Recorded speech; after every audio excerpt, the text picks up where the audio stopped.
the chromatic scale using AMI. You know, I like to make videos about theoretical things and coming from a particular perspective and all that kind of stuff. And while I do spend a lot of time thinking about things like that, I also spend a lot of time doing very practical, very literal things and types of work on the guitar. So I wanted to at least throw in a little bit of that kind of stuff. So I wanted to show the chromatic scale, and I think a really basic but very well-rounded way to practice it. And I've kind of worked it into a system to where if I can play what I played in the introduction, then I'm like, there's a lot of things that are going well, and it's an example of kind of a few different elements of technique.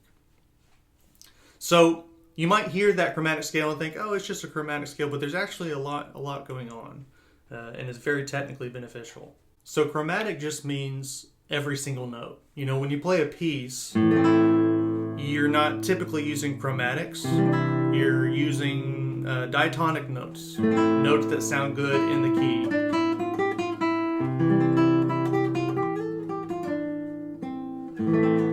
If you use chromatic notes, now they're going to be notes that are not in the key.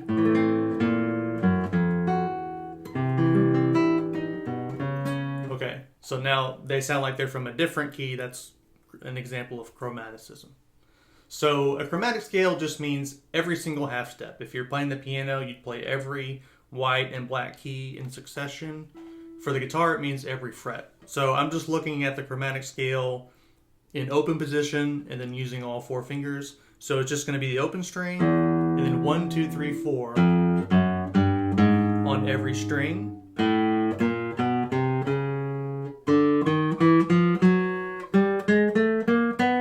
And then when we get to the second string, we don't need to do the open string because this B is already here on the third string. So we can just do 1, 2, 3, 4 and then 1, 2, 3, 4. And then back down is the same. No open second string.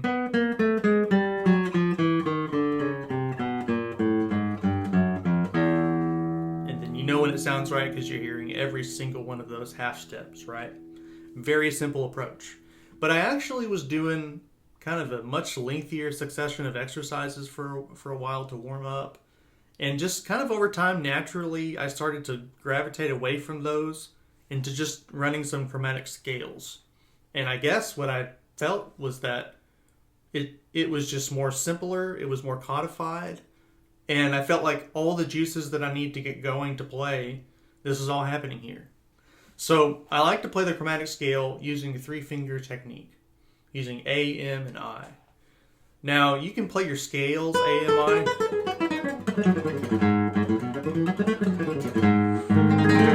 Some people do. Of course, tremolo is A, M, I, right?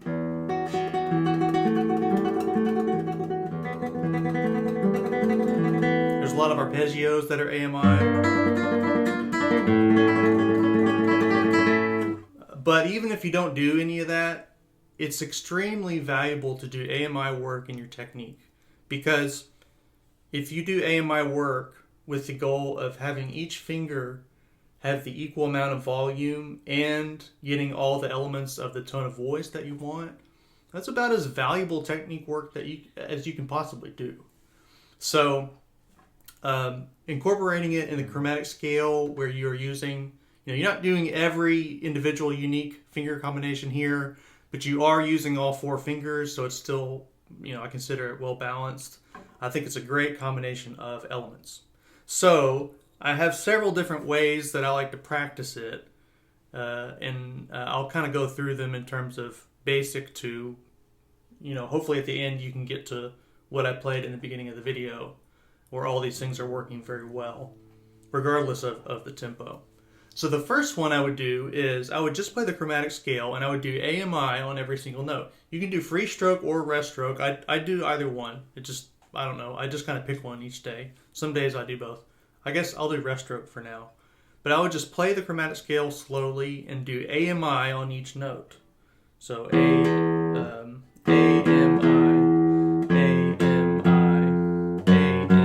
kind of as an introductory way to get used to the scale and doing this fingering.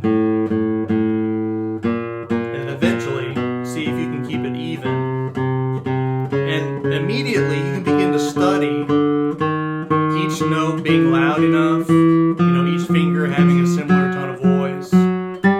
These very important things that will carry over to basically anything that you do on fingerstyle guitar.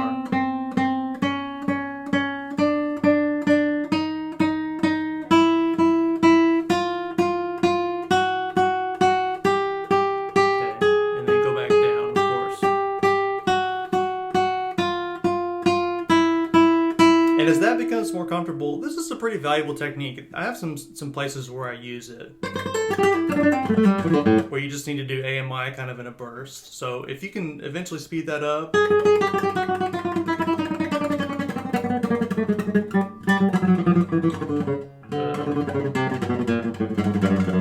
something like that, it will come in handy. Okay, so I would say that's kind of step one, AMI on each and every note. Now let's start to mess with the string crossings. Okay, and my end goal here is I want to be able to do any string crossing with any set of fingers. Okay, it's more simple if you think about a two-finger combination. It's like there's only two to consider, right? But AMI, now you have more to consider. But my goal is to be able to do any string crossing. So to start out with that, now I'm going to do AMI, but I'm going to do 4 plucks on every note. So it's going to be like this. A, M, I, A. The next one's going to be M, I, A, M. Now it's going to be I, A, M, I.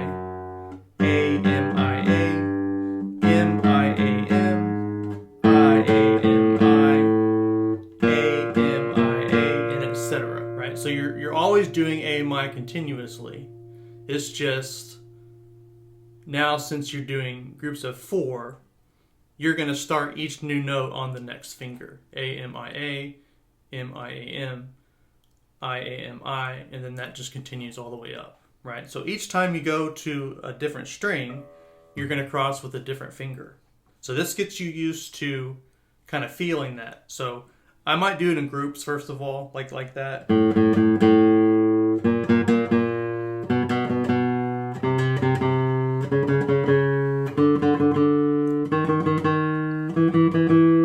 Then you can make it like a steady, even thing.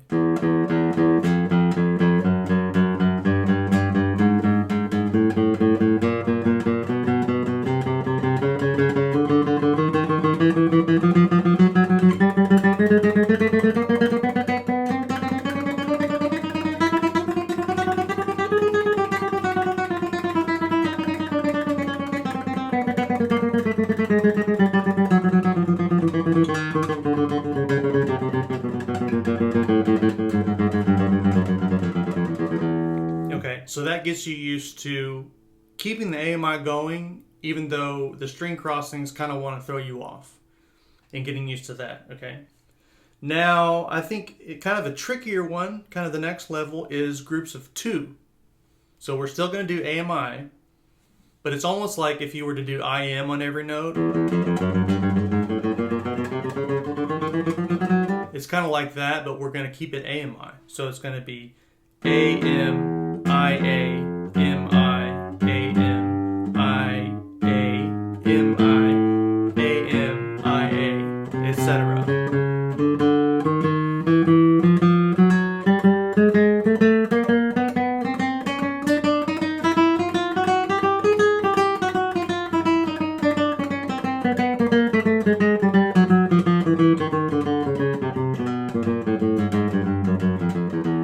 Maybe you need to start in a group and then try and keep it even all the way.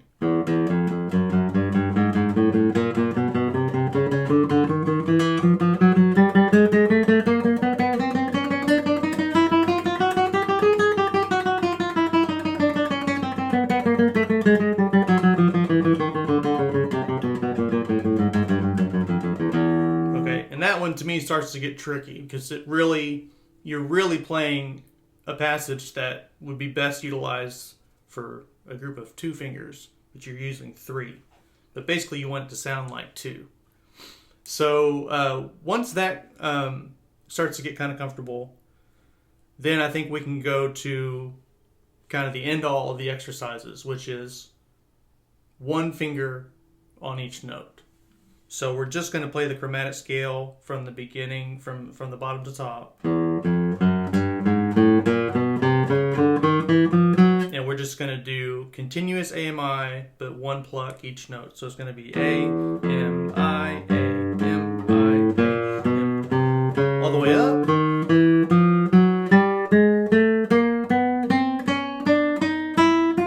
And then once I get to this G sharp here, I'm just going to immediately come back down.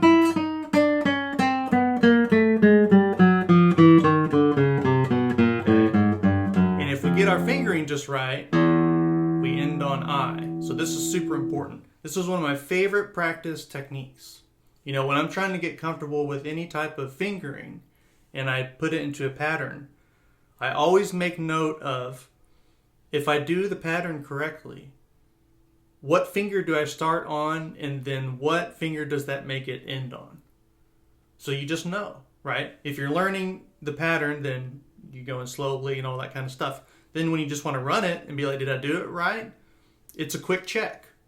So I know if I do this chromatic scale and I do exclusive AMI, one pluck per note, and I start on A, and I do this pattern, I will end on I. So that's a clue to me that I did it right. Now, because one of my goals here is the string crossings, and I want to get comfortable with any type of string crossing. Ideally, I want a string crossing to feel just as comfortable as if I were playing on one string. Okay, that's basically my goal. I don't know how possible that is, but the verdict is still out. I'm still working towards it. Okay, so if I start on A and I do it right, and then when I come back down, I end on I. If I keep going, then theoretically, when I start on I, if I get it right, I will end on M. Then if I keep that one going, if I start on M, then I'll end up on A, and now we're back where we started. So that's going to mean with AMI, you have practiced all possible string crossings with every single string. That's why in the beginning of this video I played it 3 times. Because the first time I started on A, then I started on I, then I started on M, and then I ended back up on A. So if I can do that whole cycle, then I'm like, okay, if I end the whole thing on A, I know I got all the string crossings right, and I'm practicing every possible string crossing. So to me, that's really a valuable system, and there's a whole lot of stuff at work. Okay, so let's do it. So let's start on A and take it nice and slow, and then we're going to end on I. As soon as we end with low string on I, we're just going to restart it. So go back to A. Okay. Then when we end that one, we should end on M. So just restart it. So then next finger is I, and then we should end on A. So let's see how it goes. Let's see. Something like 1, 2, 3, 4.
I know that I got all the string crossings right. I know I didn't double any fingers. It was continuous AMI because I ended back where I started after the third cycle, okay? So I've been warming up with those types of runs every single day, and I think it's really valuable. Like I said, you can do rest or free stroke. It works for both. And then I feel like it's working on a lot of elements of scales, a lot of elements of arpeggios. Often I'll do this, and then I do arpeggios after, and they feel like they're kind of warmed up.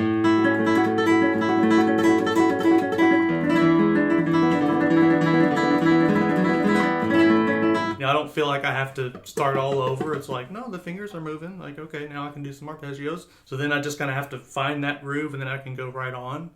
And then I think it puts you in a good mental place in terms of sound study.